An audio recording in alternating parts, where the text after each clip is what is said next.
Good. Great to see you, Jamal. Great to see you guys as well. Thank you. I appreciate it. We're so excited to have you here. Jamal, you are surrounded by your biggest collectors on NBA Top Shot and a sample of the biggest Knicks fans and Clippers fans on the platform. So you're in good hands with people that know your game really well and have admired you for a long time. And you even have a former high school opponent on the call that you went up against in the Pacific Northwest. So it's a real hodgepodge of your biggest fans, and that's something only NBA Top Shot makes possible. So we couldn't be more appreciative of you taking the time to join us. Jamal, obviously, his resume speaks for itself. 3-time Sixth Man of the Year. How many teams did you score 50-plus points with, Jamal? Is that 4? Four. If you've seen a 4-point play, you know Jamal Crawford. Without further ado, feel free to raise your hands and let's get this going. Roman, we're going to kick it to you to start. Can you think back to any New York moments, whether it was a player on or off the court, that you were just like, that was one of those New York moments that I'll always remember? I have so many. Let me think of one. I remember one game. I had established myself in New York. Samuel L. Jackson came to a game, and it was my first year in New York, and I missed the game for whatever reason for a hand injury. And he's sitting across with Spike, so he's sitting across from our bench, across the court at me, and he's like, "You're not playing?" Because I have a suit on. I had a cream-colored suit on. Oh, I only came to watch you play. Like, whoa. Samuel L. Jackson saying that. So many stories like that with different celebrities, and to me, that's why there's nothing like the Garden. All people that we're fans of, we go watch them perform. We go watch their movie. And now they're there watching you and me performing. And that's what's really cool about it. That's one for sure that stuck out for me. Awesome. Thank you. No problem. Mr. Crawford, pleasure to meet you Nice virtually. to meet I wanted to ask you about one specific game that I hope sticks out in your memory. This was one of the first games I was able to buy a ticket for back in December of 2006. Was a triple overtime game against the Detroit Pistons. Stephon Marbury fouls out, and you have to take over, led the Knicks to a win, 151-145. Just wondering if you remember it, or if you have a little memory about it. No, I do. I remember Larry Brown. That game meant a lot to me. Remember, he had left Detroit and came to the Knicks. Though we weren't like great when he was there that year, that game meant a lot to him. I remember I scored a lot in the second and third overtime. I kept running pick and roll, and they had Tayshaun on me, Rip Hamilton, Chauncey a little bit. You just get lost in the game. And it's weird because you see the ball going through before you even shoot it. You're like, okay, we're going to score this. Let's get a stop. Just the confidence. And games like that, I always love games like that because I was known so much as a scorer, but I love being a decision maker as well. I know you couldn't tell that because I took some crazy shots. But I prided myself on knowing the game, playing the right way, and doing whatever it took to win. So I remember that game vividly. That was a huge win for us because obviously Detroit was so good and we were struggling. Games like that always meant more because you try to find small wins throughout the season. That was your first game, John? That was the first game I bought a ticket myself for. I went with my family before. First one I bought my own ticket. You brought us some luck for sure because that was a tough. Yep. Hello, Jamal, another Knicks fan here. Do you have any fun stories about Knicks teammates like Marbury, Nate Robinson, whoever? Nate Robinson, I played high school with him, and he was literally the exact same in the pros, and it drove Larry Brown crazy. So I'm gonna tell a story. If you guys have watched me on podcasts, I'm always say I'm gonna tell a story I've never told because I have a million stories I've never told. But I remember one time in practice, body language was bad or whatever, and Larry Brown was like, "If he's another word, everybody's running." And Nate looked at everybody and said, "Coach, I'm just saying," and took off running. Everybody starts, and we're looking like, "Nate, it's my fault, y'all," as he's running. The thing about Nate is Nate never gets tired. Nate runs for fun. Like, he can run. He's one of the best conditioned athletes I've seen. So running for him wasn't punishment. He tried to apologize. That was a story with Nate for sure but I love him to death. Like, he's an annoying little brother. And then to go a little further with that, he stayed, I was there a year before, but he stayed like 3 minutes away. And literally, he got the keys to his apartment, and he stayed in my small apartment for a month, literally for a month before the season. He did not go home. He never went there. And then we came back from training camp. He was rearranging my furniture. I said, "Okay, Nate, it's time." So Nate is definitely one of my favorites. Thank you. Appreciate the stories. Nah, no problem, for sure. Hey, what's good, Jamal? Big time Knicks fan. I actually do a podcast. That's how big a Knicks fan I am. But I'm intrigued with the Seattle New York connection. I know we got airplane mode. I actually want to hear you guys talk about the Seattle connection. But when you was in Chicago, how did it feel when you find out that you were gonna come over to the Knicks once Isaiah brought you? How did that feel? I'm gonna be honest with you. The Knicks were I never because I remember playing the Garden then, and Eddie Curry and myself loved playing the Garden.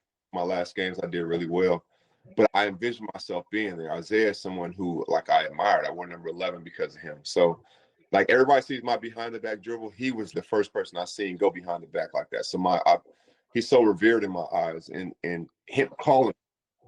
He was the first. The Knicks were the first team. I was in the gym when I was a free agent. So 9 p.m. on the West Coast is 12 a.m. in the east. They were the first to call saying they wanted me. Remember, free agency is July 1st. I didn't officially commit to August 6th. That whole time, I'm like, man, the Knicks. We had to work out a sign and trade, but it was everything. Like, can I move this? I only got 2 jerseys in my office, and that's one right there. So that shows my love for the Knicks, and it's genuine. There's no place like the Garden. Getting the call to go there, then being the first team to come after me, it was like, I knew I had to go there because in my heart of hearts, just like I had to go to Rutgers, I pride myself on being fearless. Coming to New York is pressure. Am I really ready for this? I'm going to have to be sharp. There's no days off. You got to go. And I was like, let's do it. So there was nothing like wearing the orange and blue. That's what's up, man. I have my own jersey in the back. I don't wear Knicks jerseys because, like, not everybody's starting to get younger than me. So I refuse. The only player that I would wear would probably be your jersey, because we came up around the same time. I appreciate that. Thank you so much, bro. I appreciate it. Okay. We're going to pass it over to Cameron. Hey, thanks for inviting me to this. It's real special. And since we're talking about Knicks, you ended your career on the Brooklyn Nets. 1 game. What brought you there? There's also a player on the Nets. I know it's kind of a 2-part question. There's a part being a player being compared to you in Cam Thomas. A lot of people say he's an energy scorer, a potential 6-man of the year candidate. How do you feel about that? And then also your time in Brooklyn. Just keep it in New York. So the first part with Brooklyn, it was a weird dynamic because it was during COVID. I had been out for 16 months. That was like my last game. And so, I'm working out, all that stuff. And then they called, and I was shocked. Like, wow. After 16 months, you don't really know if you're going to ever play again in the NBA. But through the situation, I was like, okay, I'm going. I wasn't in the best shape because remember at the time, you couldn't really be near people. That's why I got the call, because I didn't have COVID. So I was working out by myself. But I pride myself on always being in shape, but I wasn't in that shape. So I get there the first day, I'm like, ooh, I'm missing like little 15-footers. They feel like a bowling ball in my hand. I'm like, ooh. And you can ask anybody that was there, Karis LeVert, Garrett Temple, Jared Allen. Each day I got better and better. I'm like, oh, it's coming back. It's coming back. It's coming back. Then we had one practice, and people don't know I got hurt in the weight room. In my hand, I've never lifted weights. So, but I off the league for 16 months. I'm not going to come here and say, oh, I'm not lifting weights. Like, no, I'm doing what the team is. Opportunity. So I go to the weight room, hurt myself. I feel it there. I'm like, oh, man. Then it happens in practice, and I'm like, all right, trying to get back. And then it feels good enough. They have me play 3-on-3 and other stuff, and I'm starting to feel like me again. In that first game, I remember telling Jock Vaughn, I want to come back against the Bucks. He's like, and at the time, go back and look, they were the best team in the league record-wise.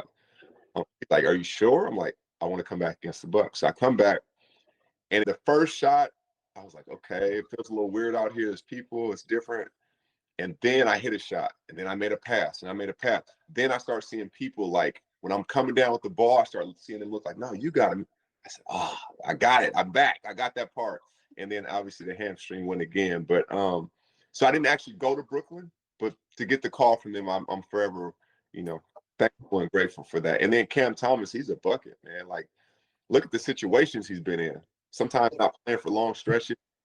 He score a variety of ways, and his demeanor never changes. Like, it may be shocking to all of us watching, like, man, 30, another 25. What I do. Like, I've mastered how to score the basketball. So I like his game. Love watching him play. I love his confidence. Depending on the role, he can be an all-star. He can be one of the best 6 men. So it just depends. All right. Thank you for answering that, and God bless, man. God bless you as well. Thank you. We're going to pass it over to airplane mode. Hey, what's going on, Jamal? Grew up in Seattle. First and foremost, thank you for keeping the heartbeat of hoops alive up there, bringing the summer leagues to the summer camp out there, bringing the NBA players into the town. You're really the only one keeping that heartbeat going. Thank you. For sure. Had a couple of questions. I went to West Seattle High School, played against you, a Yeah. few years. You smoked us, but you were the first one I saw or heard bringing the handle at that level. You were doing things on like this grainy tape that I was getting from my coach, and he was like, "Take a look at this guy." I remember you threw like this one pass. I saw Chris Paul kind of do a little yo-yo dribble. You whipped it, and the ball spun, and it like went a different direction. Where'd you learn this stuff? What motivated you to just put people on the floor? To be honest with you, I've always been like that, and I'm saying that humbly because I'm gonna go back. And I'm sorry some of these answers are long-winded, but I really want you guys to feel me and get to know me. When I was 8 years old, my first basketball team, my coach then was like, all right, 2-line layups, right? Kids are 8 years old, and they're struggling to get up there. My first layup on record, I went behind my back and did we called it dipsy do, but I went behind my back and did a reverse jelly. And all the kids are looking at me like I'm a spaceship. They're like, what is going on? I was 8. So my dad, he used to play at the University of Oregon with Kevin Love's dad, actually, same time. And my dad used to tell me, Jamal, if you're going to do this, you have to own it. It can't be like, he said, I don't feel like you're hot dog, and it just naturally happens. For me, that's what I'm like, okay. So in Seattle, it rains a lot, as you know. I was always outside dribbling. Like I would look around, and there'd be nobody outside. I'm like, yes. Like I love the fact that I was getting better. I would ask my coach, like, what do I need to work on? Your left hand. I come back 2 months later shooting left-hand threes. So I was always like checking boxes, and I was always like, there's a kid in Chicago, New York, LA, South Dakota working on their game, and I'm gonna see them one day, and I don't want them to get advantage of me. So I gotta work. And so for me, the handle is my imagination. I used to always see like Isaiah, I see Iverson, I would see Tim Hardaway, see Mahmoud, Nick Van Axel. I would see all these dudes who handled the ball a certain way, and I would try to steal one thing from them. The behind the back, besides me seeing Isaiah, was Iverson, because at the time, everybody was doing the Iverson left to right? It wasn't YouTube and Google then, but you just knew it. Like, that's the move. So you couldn't really shake people with it. So I'm like, how can I do something? The back came, like, okay, just the imagination. And most people, when I got to high school, I had the N1 tape. So I was walking around with Skip to my Lou and the grainy tape, like, or was it foot action? Gave out the N1 tape, and I was everybody's house. I sticking the VCR, and just watch and be mesmerized.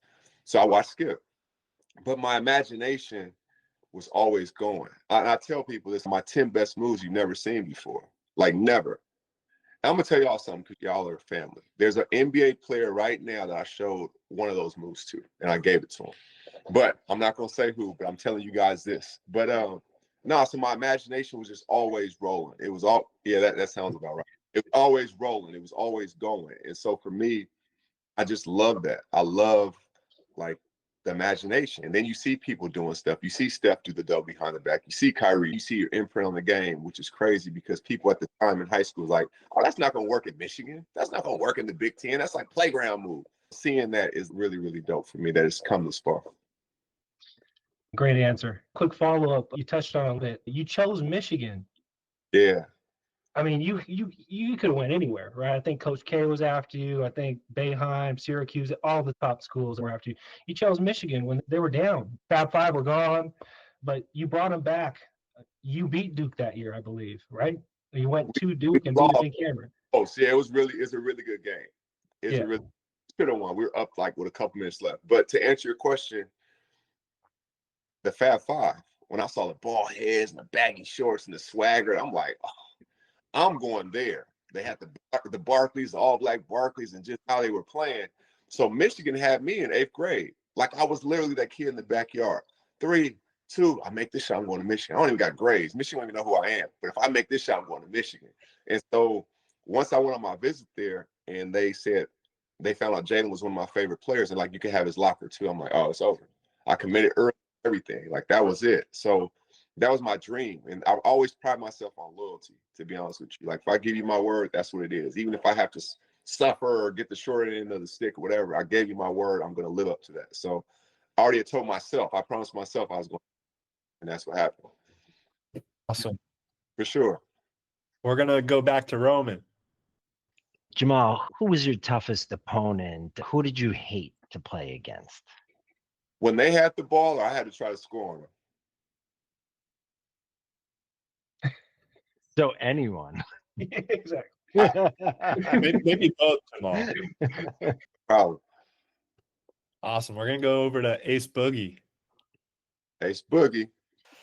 Yo, what's up? My name is Yeah. Asa. I don't know how to change my name, so sorry, it's Ace Boogie. Nice. That's the nickname you heard. But it's a pleasure to meet you. My question is, I'm sure you've been around with so many players that's either succeeded or failed, or Now, and basically, my friend, she really wanted to pursue something in the basketball career, right? And she recently got in a car accident.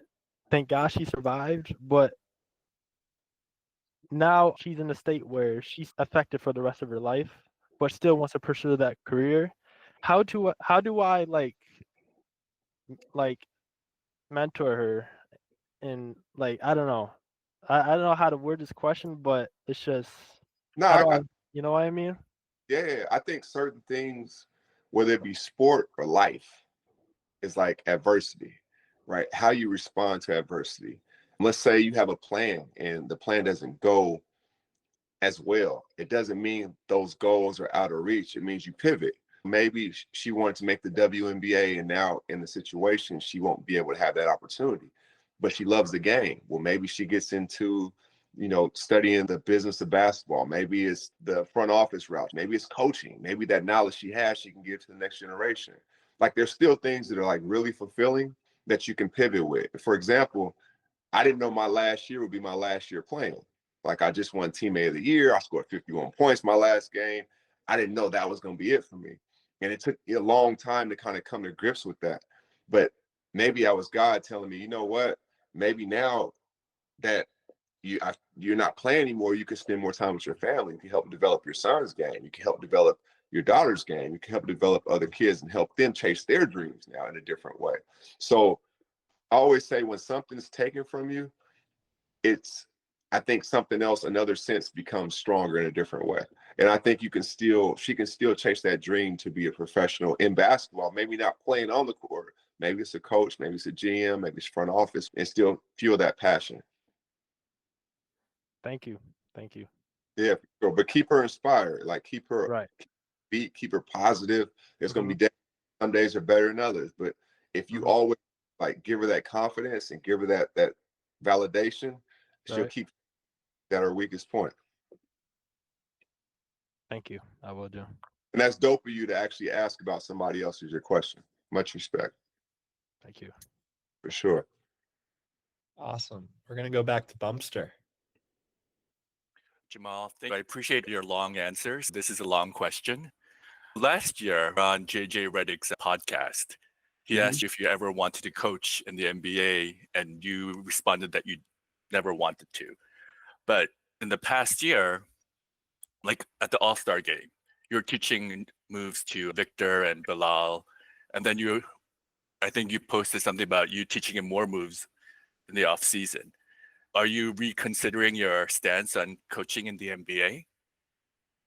I'm torn because I feel like I could coach in the NBA, to be honest. Like, I really believe that. And I've been around, I've had 20 coaches. 5 of the 20 were on, how they had top 75 players. 5 of them were on the best coaches, 5 of the top 15 coaches I played for. So I've learned so much. I understand the players, from new guys to vets, so I can connect with them. It's tough because I know I could, but number one, I want to make sure that my son is getting the most from me, because I would have to move. It'd be just like I'm a player again. And I'm coaching this team who I've coached since 6th grade, and I owe that to them. And now my daughter's into it. But also, if I did coach, I couldn't do like I did with Vic or, Durant or whoever it might be. I can't work with those other players from other teams. And I feel like one of my duties on earth is to be an ambassador for the game. And I don't mean that in a way of, I'm just going to say everything good about basketball. Like, no, I've accumulated all this knowledge, been around some of the best players, best basketball minds. It's my duty to give that back to as many people as I can. That's why I think TV and coaching these kids is the perfect balance for me. I didn't even know I'd be doing TV. I thought I'd be a GM. When I retired, I had 6 offers to be in the front office or assistant coach. And I said, no. I was like, oh, I'm okay. I'm coaching these kids now. And then that's evolved to, hey, fill in for Chuck on TNT. I'm like, all right. I still didn't think anything about it. So now that it's come full circle, it's like I'm enjoying. I feel like I'm in a sweet spot. And I'm also in a sweet spot because Mr. Bill Russell, rest in peace, was a great mentor for me. But here I am working with AJ DeBassa. Right. So it's like I cover so much ground. I feel like I'm in a sweet spot in that regard. So I have to, it's my duty to give it to whoever wants to listen, whoever wants help. So it's really, really cool. But it's funny because when JJ actually got the coaching job, I don't know if you saw it, USA Today had their, who's the next former player to be a coach? And they had me top on the list, which is pretty cool. Thank you. I appreciate your honest answer. I hope you get whatever opportunities are headed your way. Thank you. No, I love, I pride myself on being authentic. So thank you. And the long-winded answers are they're intentional. So you can absolutely get the feel of what I'm feeling. Jamal, we've come to a point where we turn it over to the West Coast and we have our only Clippers super fan represented here. We're going to pass it over to Tristan. Tristan, what's going on? Hey, Jamal, it's a pleasure. What do you think about that Clip series, how you were portrayed, and what do you feel about that whole era? I remember wearing this exact jacket inside out, rooting for you guys to boycott and not play that game. Just, a little bit about that and crazy time, man. It was a crazy time. The Clippers situation, I'll show you since you're here. I don't know if you can see it, but that's my other jersey. I only got 2 jerseys here. It's the Knicks and the Clippers, so much respect to you. First off, Clip was hilarious to me because I thought nailed Doc. I felt like Serlin's character was nailed. His wife was nailed exactly. Even the Beast Viano character was nailed. But the other ones were funny. DeAndre never had a lizard in 5 years. JJ's hair was perfect. DJ and myself were 5'11" and 6'1", which is crazy. But it's TV, right? It was funny to watch it. And that situation was crazy because Sterling never really came around the team. I literally seen him in 5 years. I seen him in the locker room one time. So we would see him at the game sitting courtside and never have real interactions with him. So when that whole thing came out, I remember Doc pulled us in. He's like, hey, we just beat Golden State. I think we're up 2-1. And he's like, hey, some stuff's on record. We don't know what it is. You guys just, stay with each other. We're feeling good. We just won on the road or whatever. And then when we hear it, so let's say that was at 1 o'clock, that meeting. He called another meeting once it came out at 5 or 4 o'clock, whatever it was. And now this is a whole different tone. We've heard it. There's so many different emotions. To Doc's credit and to the guys' credit, it was a real vote. And I'll be honest with you, I was on the side of not playing because I just felt like it was bigger than basketball. I feel like this was the moment to deal with this situation, but this could go a long ways across the world with just everything that was going on. It was just time for me to stand up for something. And then obviously we ended up playing and, we turned over the shirts or whatever. And obviously he was, had to sell the team or get rid of the team the next day. Kudos to Adam Silver. But it was a crazy time. I truly believe Lob City is one of the best teams to never win a championship. It was incredible. You had Chris, myself, and JJ on the ground, Blake and DJ in the air. LeBron and D Wade were tweeting about us during games, we got to steal that move. We got to do that. It was crazy. And it was funny because we had little rivalries within, and I'll tell you what I mean. I do the lob to Blake, right? I go through my legs, throw it up, he windmills it. Chris, I see his face on the bench, but he doesn't really say great job. And then he throws a lob to DJ the next week and he dunks on Brandon Knight. And now here comes Chris. Hey, y'all, yeah, it was great, but hold on one second. DJ, and he goes back. So we had rivalries like that were cool because it made for great basketball. We were trying to outdo each other in a good way. But that was one of my most fun teams because it was like a family. Even all the kids afterwards would run into the locker room if we won. If we lost, they knew they couldn't come in. So it was it was really dope. I love that. You guys made Lob City exciting to watch, especially the rivalry within. Thank you. It was so much fun. Appreciate the time. Hold on, Jacob. My fault. Tristan, I'll tell you something I haven't said. Going into my first year, the UCLA runs like you see right now, we're at the Clippers facility. So we had everybody in there. LeBron, Paul Pierce, James Harden. I believe Westbrook was there, but anybody was in there. And the Clippers bench team won the most games throughout the whole summer. Myself, Bledsoe, Ronnie Turioff, Ryan Hollins, and Matt Barnes. We literally beat everybody consistently. I love that.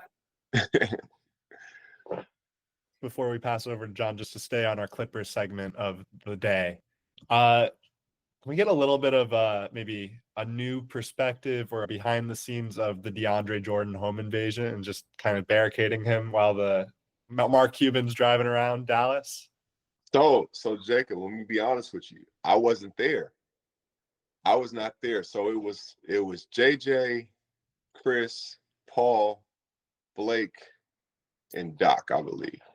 They went there last minute. I wasn't there, but from everything I heard, they literally were not letting him leave. And obviously we know DJ, and we know DJ is going to wear down at a certain point.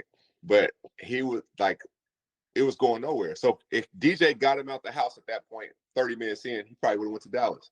But they were there for 4 hours, 5 hours, 6. And so we're like, we're not leaving. He's like, oh, all right, I'm staying. So that's kind of, from everything I've heard, that's kind of how it went. But that was crazy to hear about. Like, who gets barricaded in your own house? Like, where you can't go anywhere until you change your mind. That was crazy. Awesome. Well, we're going to pass it over to John. Awesome. So I want to mix a broadcasting question in. You know, everyone has their Mount Rushmore players. I'm sure you answer that question all the time, but who's on your Mount Rushmore broadcasters? Is there somebody you're studying, trying to model yourself after? I don't know why this sound do not. Can you guys still see me? I need to decline this. Okay. So play-by-play or like the analysts? Play-by-play or both. Okay. Analysts, and I'll tell you the other part of that. But I would say Doug Collins, Hubie Brown.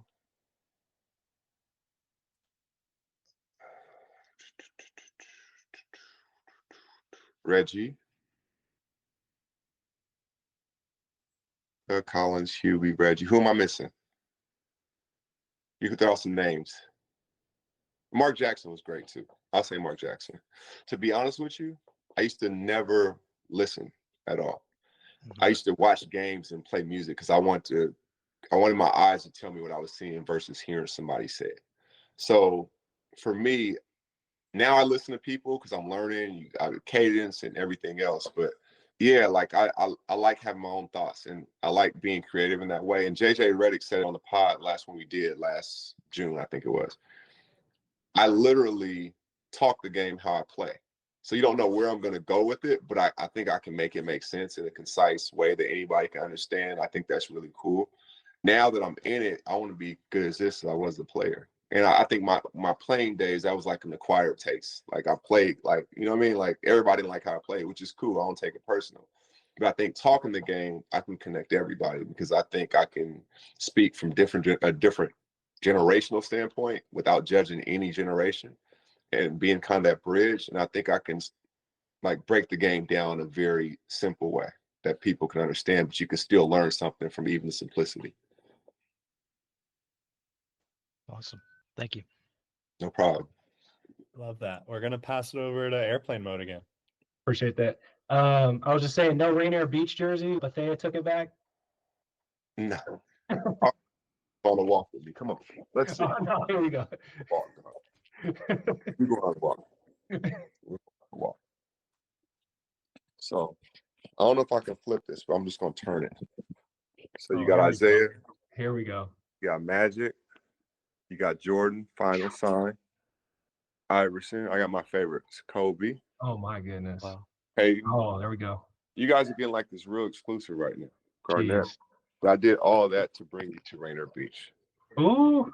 There you go. We went on a walk. I'm sorry, Jacob. I'm home, so I'm comfortable. I'm just showing you. This is what it's all about. No, we had Miles Turner on a couple of months ago. He showed us his life-size Darth Vader action figure. So it was 6'7", and he stood back to back to show it off. So you're not the first to give a little bit of a souvenir house tour, collectibles tour, but this one was, in my opinion, even better. Yeah. I can go show you something else if that's what if that's what it is. It's no problem. I can take a walk. Hey, we'll leave it to the room to decide. It's a collaborative effort here. But yeah, no, that's awesome. Let's pass it back to Ace Boogie, and I think he's got a friend joining him. Favorite team players. Hey, Jamal, can you say what's up to my dad? Yeah, what's up? Hey, what's up, Jamal? I was born in 1973. Been a Knicks fan since the Knicks was winning. Proud of you, man. And Jamal, if they would have invested in you like they did Jalen Brunson, man, we would have won the ring a long time ago. Let me ask you this since I got you on. You've been a Knicks fan since '73. Now, there's no wrong answer. There's no wrong answer. This is your personal 5 favorite Knicks. And I'm not asking for me, so take me out for the sake of fairness, okay? So who's your 5 favorite Knicks you've seen since '73? John Starks, because he capped that Michael Jordan ball. I got to put you in there, Jamal Crawford, because Jamal scores every night. He comes to work every night. And I got to go with Ewan, Ewan, because I got to wear my Ewans when I'm feeling it. I got to stay in the 90s, but I know the 70s was good. I will go with the 70s. Got to go with Willis Reed. He's the captain. And if he's not in your group, I don't know why. And last but not least, let me see. I have to go with somebody special that's right now because Jalen Brunson is doing his thing. He's doing his thing. Yes, my brother. I would have chose Hart, but because he got a lot of heart, man. But I got to go with Jay. JB. The list. I appreciate making it. Thank you, my brother, for asking. And not to make it a 2-part question, but did you ever meet Andre 3000? The time I was supposed to meet him, I was in New York playing the alumni game. I was supposed to meet him and what's even crazier is before that, because I know it's security. He used to be security with the Hawks when I was there. He tried to FaceTime me and I was playing hoop. So I still haven't met him, but I'm getting closer. Okay. We're going to pass it over to diehard Knicks fan. What you got for him? Yeah, definitely appreciate you doing this, man. And giving your time to us. Thank you for choosing the Knicks to do the play-by-play and stuff, because I always thought that would be a perfect thing because Clyde is real smooth, and like you're just like the new generation of smooth, in a different way. So I just think that's pretty cool. But just to add to that whole vibe, Seattle, I was always intrigued by it because you guys got a lot of cool guys. Like I'm talking about guys like Nate Robinson, of course. You got Brandon Roy, Jason Terry. It just goes down the line. Doug Christie was one of my favorite players too. But it's just the swag, the aura, the energy that you guys have out there. I know I see airplane mode popping his head. Just from New York, I know Brooklyn. I'm from Brooklyn, so we all got the same vibe. You're talking about Marbury and all those guys with the dribbling into the basket and stuff. So I just want to know what is the Seattle game about? What are these? Because there's a lot of big time ball players. You guys have a lot of game, a lot of handle. So I just want to know where that comes from. Because just coming from New York, I know where our culture comes from. I just want to know how does it come from Seattle. To me, like Doug Christie was the first one I seen that like it started for him. Like he played a role in the NBA where it's more like 3-and-D, but in the summer he had games. So I'm like, man, I need to work out with him, like, and learn to be a pro. He was the first person I seen like working out with ankle weights, and he had the handheld phone. I'm like, and I'm taking notes. I'm like, oh, so pros take care of their bodies. Pros are in the best shape. Pros watch what they eat. I'm a 16-year-old kid, and actually my pro-am right now was his. And I played in that pro-am when I was 16 and played on his team. In the first 4 games, I may have scored 8 points combined, 2 points a game. He rolls his ankle, like, no, go to work. And I averaged 30 the rest of the way. And I think that's why he chose me to take over the league, because he knew I was invested in it. And then from that, I never left. I'm going to the Bulls and I see Antoine Walker over here. I see Tim Hardaway over here. I'm like, man, when I go back to Seattle, I want to be an 8th grade kid that can text me. Okay, here's Brandon Roy.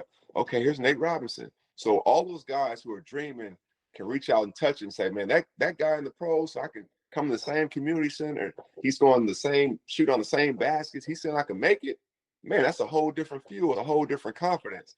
And so for me, I think our game is more electric, more smooth with bucket getters. Look at Nate, Aaron Brooks, Isaiah Thomas, Brandon Roy, Zach LaVine, DeJounte Murray, Paulo Banchero, all these bucket getters.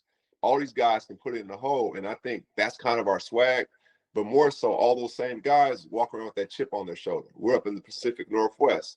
People thought I was from New York when they first saw me play. My style of play. Me too. Yeah. Right. So the fact that we carry that, I think it gives us a different coolness, a different swag.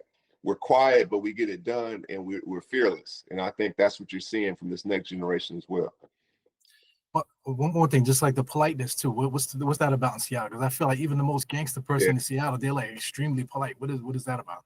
I think it's just the old adage, just treat people the way you want to be treated. I always say, be kind, because you never know what somebody is going through. If you can help someone, do it. Like you never know. Like that when a person's out there breaking point, they just need anything. It's something here, man.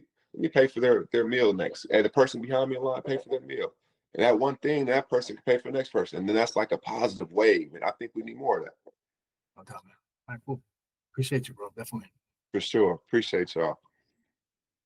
Awesome. Well, Jamal, on the note of being kind, I wanted to tell a quick story. You won't remember it because you did it every night throughout your entire career. But must have been 2003, maybe 2004. And I was able to sneak down at Wachovia Center in Philly, now Wells Fargo.